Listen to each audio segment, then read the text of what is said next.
ચાલો ગાઈઝ, તો સૌથી પહેલાં તો હરેક મિત્રોને જય હિન્દ. ઇન્ડિયાના સ્ટોક માર્કેટમાં જે કાંઈ મહત્ત્વના સેક્ટર હોય ને એમાંથી એક સેક્ટર રેલવે સેક્ટર. આપણે આ વિડીયોની અંદર છે ને રેલવે સેક્ટર વિશે માહિતી લેવાની છે.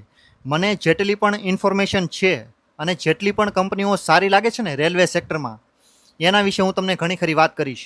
જો તમારી પાસે સમય હોય અને જો તમને ઇન્ટરેસ્ટ હોય ને રેલવે સેક્ટરમાં, તો આ વિડીયો મહેરબાની કરીને પૂરો જોજો. અને જો તમને વિડીયોની અંદર આપવામાં આવેલી માહિતી સાચી લાગી હોય અને જો તમને હકીકતમાં ક્યાંક વેલ્યુ એડિશન કર્યું હોય ને કે ભાઈ ઇન્વેસ્ટમેન્ટ કરી શકાય, કાંઈ પણ ઇન્ફોર્મેટિવ વિડીયો લાગ્યો હોય ને, તો એટલીસ્ટ વિડીયો લોકોને શેર પણ કરજો, જેથી કરીને બીજા લોકોને પણ અપડેટ મળે, બીજા લોકોને પણ ઇન્ફોર્મેશન પ્રોવાઈડ થાય. ઓકે, ફ્રી ઓફ કોસ્ટ છે, કોઈ પણ પ્રકારનો ચાર્જ નથી લાગતો. તો એટલીસ્ટ વિડીયોને લાઇક કરજો. જો વિડીયોની અંદર કાંઈ અભિપ્રાય આપવાની ઈચ્છા હોય તો કોમેન્ટ બોક્સની અંદર અભિપ્રાય પણ આપજો અને સાથે સાથે વિડીયોને શેર પણ કરી દેજો. ઇન્ડિયા માટે રેલવે સેક્ટર સૌથી વધારે મહત્ત્વનું સેક્ટર એક પ્રકારે કહેવાય. અગર ઇન્ડિયાને વિકાસ કરવો છે ને, તો ઇન્ડિયાનો વિકાસ રેલવે સેક્ટર વગર ઘણો ખરો ધીમો પડી શકે. હું એમ નથી કહેતો બંધ થઈ જાય, પરંતુ ઘણો ખરો ધીમો પડી જાય. આ વસ્તુ હું તમને ક્યાંથી કહી શકું?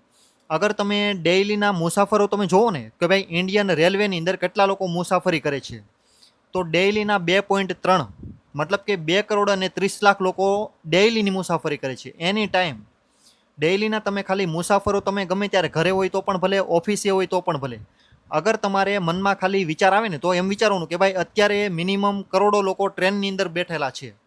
હા, ડેઇલીના એટલા લોકો આપણા દેશની અંદર ટ્રેનની અંદર મુસાફરી કરે છે. ડેઇલીની ટ્રેન કેટલી ચાલુ છે? 13,000થી વધારે ટ્રેનો ડેઇલી ચાલુ છે, અવર જવર, એક સ્ટેશનેથી બીજા સ્ટેશન, એક રાજ્યમાંથી બીજા રાજ્યમાં. આ રીતે ડેઇલીની 13,000થી વધારે ટ્રેનો ચાલે છે.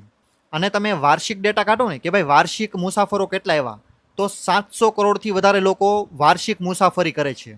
એકના એક લોકો 10 વાર જાય ને તો 10 વાર ગણાઈ જાય, પરંતુ ઇન શોર્ટ કહેવાનો મતલબ કે ભાઈ વર્ષમાં કેટલા લોકોએ મુસાફરી કરી, તો 700 કરોડ લોકો દર વર્ષે મુસાફરી કરે છે ટ્રેનમાં.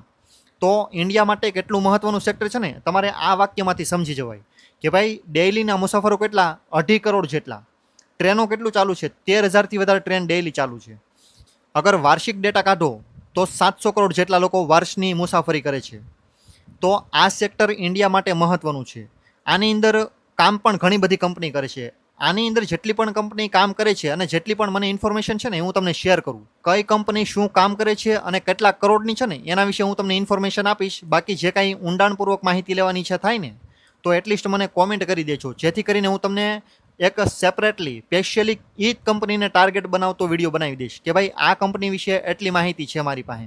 જે કાંઈ 2026નો મે અથવા તો જૂન મહિનાનો જે કાંઈ ડેટા અત્યાર સુધીનો અપડેટ હશે ને, હું એ વિડીયોમાં તમને અપડેટ આપવાની કોશિશ કરીશ. તો જો તમને વિડીયો ગમે ને તો વિડીયોને લાઇક પણ કરજો, બરોબર? આ વસ્તુ ભૂલતા નહીં. એલ્ગોરિધમને વિડીયો તમે લાઇક કરો, કોમેન્ટ કરો અથવા તો શેર કરો ને, તો ખબર પડે કે ભાઈ વિડીયો સારો છે. આ વિડીયોની અંદર જે કાંઈ માણસ ઇન્ફોર્મેશન આપે છે ને, એ માણસ જેન્યુન છે, ત્યારે ખબર પડે, જ્યારે તમે કોમેન્ટ્સ કરો, વિડીયોને લાઇક કરો, શેર કરો ત્યારે. બાકી ખાલી તમે જોઈને વયા જાઓ તો તમારું કામ થઈ જાય, પછી એલ્ગોરિધમને ખબર ન પડે, મને ખબર ન પડે, મારું કામ એક પ્રકારે ડિમોટિવેટ થાય. તો એટલીસ્ટ મને મોટિવેશન મળે એટલા માટે આ પણ કરજો, like, share, subscribe. Okay. Indian રેલવેની સૌથી પહેલી કંપની કહું ને તો IRFC, Indian railway finance corporation. આ કંપનીની સાઇઝ કવડી છે. આ કંપની છે કેટલા કરોડની? તો 1,25,314 કરોડની કંપની છે. આ કંપની કામ શું કરે છે? તો ઇન્ડિયન રેલવે સેક્ટર. હવે આ સેક્ટરની અંદર ઘણી બધી કંપની આવે, બરોબર? હવે 10થી 15 કંપની છે. જસ્ટ એક્ઝામ્પલ તરીકે આ 10 15 કંપની છે. એને કામ કરવા માટે સૌથી પહેલાં તો પૈસાની જરૂર પડે. આ જે પૈસાની જરૂર પડે, આ પૈસાનો એક પ્રકારે જવાબદારી કોણ પૂરી કરશે? તો IRFC, Indian railway finance corporation. Indian રેલવેને જે કાંઈ ફાઇનાન્સ પૈસાની જરૂર પડે ને, એ પૈસા પૂરા પાડવાનું કામ આ કંપની કરે છે, IRFC. ઓકે, નામમાં જ તે ફાઇનાન્સ લખેલું છે. ઇન્ડિયન રેલવેને ફાઇનાન્સ કરવાનું કામ છે. ત્યારબાદ છે RVNL, 48,635 કરોડની કંપની. આ કંપનીનું કામ શું છે? ઇન્ડિયન રેલવેને વિકાસ કરાવવાનું કામ. કાલે ઉઠીને ગવર્મેન્ટને એવું લાગ્યું કે ભાઈ ઇન્ડિયાને હજી જરૂર છે વધારે ટ્રેનની, વધારે સ્ટેશનની, અથવા તો જે કાંઈ ટ્રેનો છે એની અંદર વધારો કરવાનો અથવા તો વિકાસ કરવાની જરૂર છે. તો એના માટે છે ને સરકાર સૌથી પહેલાં જે કોઈ કંપનીને પકડે ને, એ RVNL. RVNLનું ફૂલ ફોર્મ શું છે? રેલ વિકાસ નિગમ લિમિટેડ. રેલવેની અંદર જે કાંઈ વિકાસ અથવા તો જે કાંઈ અપડેટ કરવાની જરૂર પડે ને, એના માટે આ કંપની સ્થપાયેલી છે. કે ભાઈ કાંઈ પણ ઓર્ડર શરૂઆતમાં જે કાંઈ આપવો પડે ને, કે ભાઈ એટલા સ્ટેશન બનાવવો, એટલું મોટું સ્ટેશન કરવું છે, આ ફેસિલિટી જોતી છે તો સરકાર સૌથી પહેલાં આ કંપનીને ઓર્ડર આપે. ત્યારબાદ છે IRCTC, Indian railway catering and tourism corporation. આ કંપનીનું કામ શું છે? IRCTCનું સૌથી પહેલાં તો ટિકિટ બુકિંગ. તમારે ટ્રેનની અંદર મુસાફરી કરવી છે ત્યારે તમારે જે ટ્રેનની ટિકિટ બુક કરવી હોય ને ત્યારે આ કંપની કામ કરે ટ્રેન બુકિંગ માટેનું. ત્યારબાદ છે ટુરિઝમ માટે મીન્સ કે આપણે જે ટૂર્સ એન્ડ ટ્રાવેલ્સવાળા જે કાંઈ પ્રવાસ માટેના જે કાંઈ સ્થળ ગોઠવતા હોય ને આ ટૂર્સ માટેની પણ એક પ્રકારની સુવિધા આપે છે. ત્યારબાદ ટ્રેનની અંદર જ્યારે તમે લાંબી મુસાફરી કરો અને ત્યારે જે ભોજનની વ્યવસ્થા જરૂર પડે ને ટ્રેનની અંદર, ઘણા બધા લોકો એવું હોય કે ભાઈ મારે ટ્રેનની બહાર નથી જવું, મારે ટ્રેનની અંદર જોતું છે, તો એ જે ભોજન વ્યવસ્થા છે ને એ પણ આ કંપની કરે. IRCTC 3 મેન કામ છે ટૂર્સનું, ત્યારબાદ છે ભોજન વ્યવસ્થા અને ટિકિટ બુકિંગ. અને જે આપણે રેલવે સ્ટેશન ઉપર રેલ નીર મળે ને એ પણ આ કંપનીની પ્રોડક્ટ છે. IRCTC આ કંપની કવડી છે 41,708 કરોડની કંપની છે. ઓલમોસ્ટ લાર્જ કેપ કંપની તમે કહી શકો. ત્યારબાદ છે કોનકોર 34,288 કરોડની કંપની. આ કંપનીનું ફૂલ ફોર્મ છે container corporation of India limited. આ જે કોનકોર કંપની છે ને આનું કામ શું છે? ટ્રાન્સપોર્ટ માટેનું. જે કાંઈ આપણે એક જગ્યાએથી બીજી જગ્યાએ માલ સામાન પહોંચાડવાનું હોય ને આ કામ જે આપણે ટ્રેનના માધ્યમથી કરાવીએ ને એ કામ આ કંપની કરી દે આપણને. માલ સામાન એક જગ્યાએથી બીજી જગ્યાએ પહોંચાડવાનું ટ્રાન્સપોર્ટ માટેની કંપની છે. અગર ઇન્ડિયાની અંદર કોઈ પણ સસ્તું ટ્રાન્સપોર્ટ તમે કહો ને તો રેલવેનું ટ્રાન્સપોર્ટ સૌથી વધારે સસ્તું, સેફ, સિક્યોર એન્ડ રિઝનેબલ. આ ત્રણ વસ્તુ એક જગ્યાએ જ ભેગી થાય ઇન્ડિયન રેલવેમાં. આ વસ્તુ સારામાં સારી કહેવાય. ત્યારબાદ છે ઇરકોન 12,730 કરોડની કંપની છે. આ કંપનીનું પૂરું નામ છે ઇરકોન ઇન્ટરનેશનલ લિમિટેડ. આ કંપની છે ને કન્સ્ટ્રક્શનની કંપની છે. આ કંપની બીજા પણ સાઈડમાં ઘણા ખરા કામ કરે છે. હાઈવે બનાવવાનું કંપની કામ કરે છે, ત્યારબાદ સ્ટેશન બનાવવાનું કંપની કામ કરે છે, ત્યારબાદ ટનલ, જે ઘણા બધા પહાડી વિસ્તાર હોય એની અંદર જે કાંઈ આપણે રસ્તા તો ત્યાં સીધા બનવાના નથી ત્યારે આપણે ટનલ બનાવવાની જરૂર પડે દેશની સરકારની, ત્યાં ટનલ માટે પણ આ કંપનીને ઓર્ડર મળે ઇરકોન ઇન્ટરનેશનલ લિમિટેડ. એ માત્ર ભારત દેશની અંદર નહીં પરંતુ એશિયાના પણ બીજા દેશોમાં સાથે સાથે ઘણું ખરું કામ કરેલું છે. બાંગ્લાદેશ, નેપાળ, શ્રીલંકા, મલેશિયા આ બધા દેશોની અંદર પણ ઘણા ખરા કામ કરેલા છે. તો આ કંપનીનું નામ જે ઇન્ટરનેશનલ લાગ્યું છે ને એ પણ નામ ઉપરથી એનું કામ પણ છે કે ભાઈ વિશ્વ લેવલે પણ થોડું ઘણું કામ કરેલું છે. ત્યારબાદ છે રીટ્સ 9,903 કરોડની કંપની. આ કંપની કામ શું કરે છે? કન્સલ્ટિંગ.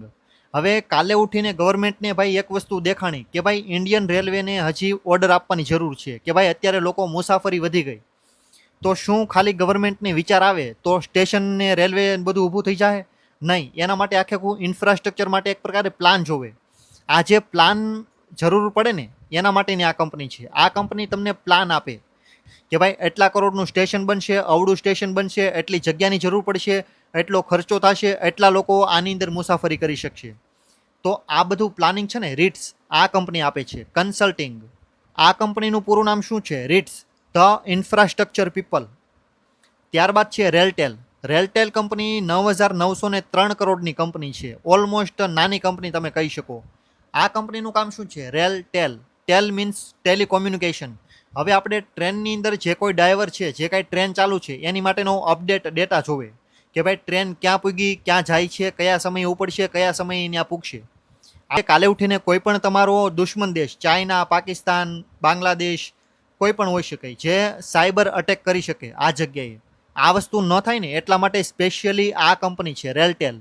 તો આ રેલટેલ કંપની ફાઇબર કેબલ લગાડવાનું કંપની કામ કરે છે જે પાટા સાથે જોઈન્ટ લાગેલા હોય, જેના માધ્યમથી ટ્રેન આખી એક દર સમયે અપડેટ રહી કે ભાઈ આ જગ્યાએ પૂગી છે, આ સમયે આ જગ્યાએ પૂગશે. આ રીતનો ડેટા કોમ્યુનિકેશન માટે, સર્વિસ માટે, એના માટેની આ કંપની છે RailTel. Titagarh rail system limited. આ કંપની કામ શું કરે છે? રેલવેના ડબ્બા બનાવવાનું. બે પ્રકારના રેલવેના ડબ્બા બનાવે સામાન્ય રીતે. એક જે માલ સામાન માટેના ડબ્બા આવે એ, અને બીજા એ યાત્રી માટેના કે ભાઈ લોકો મુસાફરી કરે એના માટેના. આ બે પ્રકારના ડબ્બા બનાવે છે. હવે આની અંદર વેગન્સ મતલબ કે આ એક ડબ્બો બનાવે ને તો એક સિમ્પલ ડબ્બો કહેવાય, પરંતુ આને આખી એક લાઈન બનાવે એને આખું વેગન્સ કહેવાય. આ પણ કંપની કામ કરે છે બંને. Titagarh rail system limited. આ કંપની કવડી છે 11,564 કરોડની કંપની છે. ત્યારબાદ છે રામકૃષ્ણ ફોર્જિંગ્સ લિમિટેડ. આ કંપની કવડી છે 10,788 કરોડની કંપની. ઓલમોસ્ટ સ્મોલ કેપ કંપની કહેવાય. આ કંપની કામ શું કરે છે? રામકૃષ્ણ. તો જે આપણે ટ્રેનના વ્હીલ્સ આવે ને ટાયર, જેની ઉપર ટ્રેન આખી ચાલતી હોય એ વ્હીલ્સ બનાવવાનું કંપની કામ કરે છે. સ્પેસિફિકલી આ કંપની એના માટેના ઓર્ડર લે. આ કંપની સ્પેશિયલ ઇન્ડિયન રેલવે માટે વ્હીલ્સ બનાવી દે છે અને આ કંપનીની ઓર્ડર બુક પણ ઘણી ખરી મજબૂત છે. ત્યારબાદ છે BEML, 14,790 કરોડની કંપની. આ કંપની છે ને 3 સેક્ટરમાં કામ કરે છે. એક જે આપણે ખનિજ ઉદ્યોગ આવે કે ભાઈ ખનિજો ખોજતા હોય એના માટેના વાહનો સાધનોની જરૂર પડે ને એ વસ્તુ બનાવે. ત્યારબાદ ડિફેન્સ સેક્ટર, એની અંદર જે કાંઈ હથિયારો હોય, જે કાંઈ વાહનોની જરૂર પડે, સૈન્ય વાહનો, એના માટેનું પણ કંપની કામ કરે છે. અને ત્રીજું રેલવે સેક્ટર માટે પણ ડબ્બા અને વેગન્સ બનાવે છે. Okay, BEML. આ કંપનીનું ફૂલ ફોર્મ છે ને ભારત અર્થ મૂવર્સ લિમિટેડ છે. ત્યારબાદ છે જુપિટર એન્જિનિયરિંગ ધ ફ્યુચર્સ. આ કંપની છે ને એક પ્રકારે આનું પણ ઓલમોસ્ટ સેમ કામ જ છે. ડબ્બા બનાવવાનું કંપની કામ કરે છે. અને વેગન્સ, જે આખી લાઈન ડબ્બાની. તો આ જે 4 કંપની છે ને 3 થી 4 કંપની, એ ઓલમોસ્ટ સેમ કામ કરે છે, ખાલી ડબ્બા બનાવવાનું. પરંતુ BEML આ 3 સેક્ટરમાં છે. તો આ કંપની તમારા માટે મહત્વની રહેશે. આજે રેલવે સેક્ટરમાં ઘણી ખરી 3 કંપનીઓ સેમ કામ કરે છે ને, ખાલી રેલવેના ડબ્બા બનાવવાનું. આમાંથી તમે કોઈ પણ એક કંપની સિલેક્ટ કરી શકો, અને ન કરવી હોય ને તો પણ ચાલે. કેમ કે આની સિવાયની કોઈ પણ બીજી 2 થી 3 કંપની તમે લ્યો તો પણ સારું જ છે. એવું નથી કે ભાઈ બધી કંપનીમાં રોકાણ ફરજિયાત કરવું જ પડે. 1-2 કંપની તમને એમ લાગે કે ભાઈ આ કંપની સારી છે, ઇન્ડિયન રેલવેની અંદર આ કંપનીમાં રોકાણ કરાય, તો એમાં એકમાં કરો ને તો પણ ઇનફ જ છે. તમને વિશ્વાસ હોવો જોઈએ કે કંપનીનો ધંધો ભવિષ્યમાં હજી આગળ વધશે. આ વસ્તુનો વિશ્વાસ તમને હોય ને ત્યારે તમારે રોકાણ કરવાનું. બાકી હું તો તમને અહીંયા બેઠો બેઠો કાંઈ પણ તમને કહું, તમારે કેટલું અમલમાં લેવું ને એ તમારી ઉપર છે. ત્યારબાદ છે ટેક્સમાકો, 4,307 કરોડની કંપની. આ કંપનીનું કામ પણ ડબ્બા બનાવવાનું છે. રેલવે માટેના જે કાંઈ વેગન્સ, જે કાંઈ યાત્રી ટ્રેન અથવા તો જે કાંઈ માલ સામાનના ડબ્બા, આ 3 કંપની છે ને ઓલમોસ્ટ સેમ કામ કરે છે. આ ટીટાગર રેલ સિસ્ટમ લિમિટેડ, ટેક્સમાકો અને જે આ BEML અને આ જુપિટર, આ 3 થી 4 કંપની ઓલમોસ્ટ સેમ કામ. અને આની અંદર BEML છે ને એને થોડીક અલગ રાખજો આ 4 કંપનીમાંથી. કેમ કે BEML સાથે સાથે ડિફેન્સમાં પણ છે અને ખનિજ સાધનોની અંદર પણ છે. તો આ કંપની કોઈ સામાન્ય ન કહેવાય. ડિફેન્સ સેક્ટરની અંદર એટલે ભાઈ અલ્ટ્રા લેવલનું પાવર લાગશે એમાં. તો ઇન્ડિયન રેલવે સેક્ટર માટે એટલી કંપની સૌથી વધારે મને મહત્વની લાગે છે. આમાંથી તમને કઈ કંપની ગમે ને એ મને કોમેન્ટ કરજો. અને કોઈ પણ કંપની વિશે તમારે એનાલિસિસ કરવું હોય તો એના વિશે મને કોમેન્ટ કરીને હરખી રીતે જાણ કરજો કે ભાઈ આ કંપનીનું એનાલિસિસ પણ કરો. તો હું તમને એના માટેનો વિડીયો નાનો હુનો બનાવી દઈ, 10-15 મિનિટનો જે કાંઈ બનતો હશે. તો જો તમને વિડીયો ગમ્યો હોય તો વિડીયોને લાઇક, શેર, સબસ્ક્રાઈબ ભૂલતા નહીં. Thank you so much for watching this videos and good bye. જય હિન્દ.